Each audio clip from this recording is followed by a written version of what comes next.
Ayan, good morning guys. Ito, sharing na naman tayo ng tips. Ito, lagi ko nang na-encounter yung ganitong issue sa mga model na 2017, 18 na Nissan Almera sa mga 1.5 engine na manual at automatic transmission. So ganito yung nagiging issue niya. Yung RPM niya dun sa dashboard pupugak-pugak na halos mamatay na yung makina kapag pinaandar mo siya. At yun nga, nang chineck up natin, so same na nangyari dun sa mga nagawa natin ganitong unit. Ayan. So isa sa mga unang nyong i-check kapag ganun ang nangyari sa unit nyo, parang pupugak-pugak o mamatay yung makina, checkin nyo yung spark plug. Ayan. Yung isang spark plug na nasa number 4, ito yung dulo. Ito kasi accessible na spark plug eh. So check nyo yan, yung number 4. Ito yon yung number 4. So kapag ang kondisyon ng spark plug is ganito, ayan, kung makikita nyo, nangingitim yung pinaka-tip and then yung pinaka-ceramic niya, ayan, nangingitim, nagkakarbon. Ngayon pag nagkarbon yan, pare-parehas po yan, magkakarbon na yung apat na yan. Ayan, yung apat na yan. Ngayon, hindi lang yan ang magkakarbon. Kasi pag nagkarbon yan, nagkakaroon yan ng ng hindi magandang mixture ng gasolina at hangin. Pati itong oxygen sensor maapektuhan. Ayan, magkakarbon na rin. Kaya makikita nyo, nagkakarbon na. Ayan. Ngayon, ang isa sa dahilan kung bakit nagiging ganito yung problema ng Almera kapag nagaganito nagkakarbon. Ayan. Is itong, saan ba yan? Connector ng map sensor. Ayan. So, ito yung connector ng map sensor. Nakalagay yan dito. Ito kasi kapag nakakabit yan dyan, ayan, nandyan yan eh. So nakasuksok to dyan. So minsan, nakakuha siya sa ipit kasi nagkakaroon yan, nagbukas na rin kasi ako ng wiring ng ganito. Tumataas yung resistance ng wiring, parang nasusunog yung pinaka mismong wire. Pag binubuksan mo, nangingitim yung pinaka wire. Ngayon, mamaya ipa-flash ko dito kung ano yung gagawin namin dito. Ayan. Pero ang nagiging issue talaga niyan is itong harness na to, pati itong connector. Ayan. Kung bakit nagkakarbon ng spark plug. Ito kasi pag pinalitan nyo, spark plug, mag-okay siya mga ilang buwan. Pero kapag mga nagganito ulit, yun talaga nagkukos. Kasi hindi pwedeng nagkakarbon yung ganitong spark plug eh. Ayan. Dapat kapag chinek nyo yung spark plug, yung condition niya hindi ganyan. Nagba-brownish siya at hindi nangingitim. Ganun yung kulay niya. So, ganun lang. Ang gagawin nyo mamaya, ipa-flash ko dyan, doon sa sensor. Pero bago nyo gawin yon, kailangan malinisan nyo muna itong oxygen sensor. Ayan, bank 1 at bank 2. Itong spark plug, mapalitan nyo. Kasi kumbaga, yung ganitong itsura o pag nilinisan nyo to, mamamalya na yan.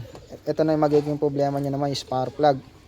Tapos yan, linisan nyo na rin yung injector since nabaklas na. Ito yung mga injector, ito yung nagbubuga ng gasolina. So sabay nyo na rin linisan yan. At yun. Pati yung map sensor nya. Yan. Yung pinaka map sensor, ito yung map sensor. Kahit bugaan nyo lang ng hangin kung hindi naman siya madumi. Ayan, nandyan. So yun yung mga nagiging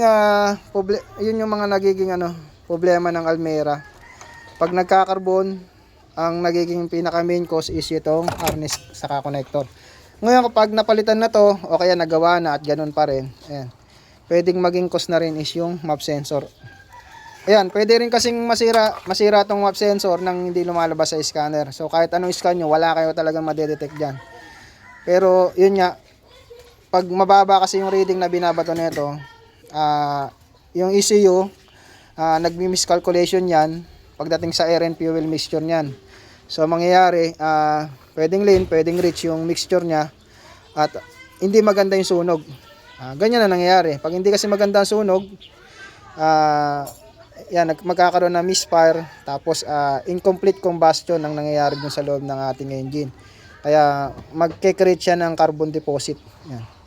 Then pag nag-carbon deposit, maapektuhan si spark plug, hindi na siya maglalabas ng kuryente hanggang sa magsha-shutdown na yung makina. Mapapaandar niya siya, tapos yun, magsha-shutdown, mamamatay. Yan. Ngayon maapektuhan na rin tong mga oxygen sensor. Pero itong oxygen sensor, hindi naman to kailangan palitan. Gagawin nyo lang, lilinisan nyo lang para malinis siya, makasense ulit ng oxygen doon sa ating exhaust pipe. Doon yan nakakabit yung oxygen sensor dito. Yan. Saan natin ilaw? Yan dito sa may butas dyan. Tapos mayroon doon sa ilalim. Gamit lang kayo ng 20 mm na socket na open range, o kaya yung ginagamit natin special tools na oxygen sensor removal yan. Ayan, 22 mm yan. So ganyan ang gagawin nyo kapag ganito yung issue ng Almera nyo. Pag nagbablock yung nagkakarbon yung spark plug, linisan nyo muna lahat, then yan, i-fix nyo tong connector pati yung harness ng map sensor. Yan. So ito yung ginawa ko. Ito, nilagyan ko ng cable tie. Tapos tinanggal ko yung pinaka mismong clip niya. Yung clip niya kasi yun yung mismong nag-iipit dun sa wire. Tapos nilagyan ko na, binutasan ko dito para sumingaw yung init dun sa mga wire. Yan, kasi kapag sobrang init ng wire, doon naapektuhan yan. So yan yung ginawa natin. Ngayon okay na yung unit, normal na yung under niya. Under observation na lang to, after 1 month. Ayan, check ulit nung spark plug kung magkakarbon. So ayan. So ganun ang gagawin kapag ang spark plug nagkakarbon. Lilinisin yung papalitan yung spark plug 4, yung oxygen sensor lilinisin, bank 1 saka bank 2. Tapos tatanggalin nyo tong intake manifold kasi para ma-access nyo 4 na spark plug. Lilinisin nyo na rin yung manifold. Pati yung injector, mas maganda kung hindi pa nalinis, sabay nyo na. Yan. Tapos yung map sensor, check nyo na rin kung may barado o madumi na yon sa map sensor. Yan. So yun, after ng ginawa, ito na yung ginawa ko dyan. At yun, so far nag-normal naman. Observation na lang to kung magkakarbon ulit. Yan. So ganyan ang gagawin nyo kapag ganitong sintomas yung nangyari, namamatay, nag-rough idling, and then nagkakarbon yung spark plug. Yan. Repairing lang to sa mga naka-Nissan Almera, kasi sa ibang sasakyan wala pa ako na-encounter na ganyang issue. At yun nga, dagdag ko na rin sa ngayon kapag ganito at hindi pa rin talaga makuha sa ganitong kailangan nyo na po magpalit ng harness saka connector. Yan. Kasi kapag ilang galaw na kayo dito at ganun pa rin, wala pa rin pagbabago, ayan, kailangan nyo na talagang palitan. Ngayon pag bumili kayo ng ganito saka sa original, isang set ng harness yan, yung engine harness. Pero may nabibili naman na lang, yung mismong harness lang sa connector.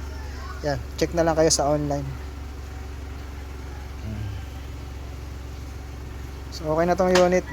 Observation na lang yung kailangan gawin.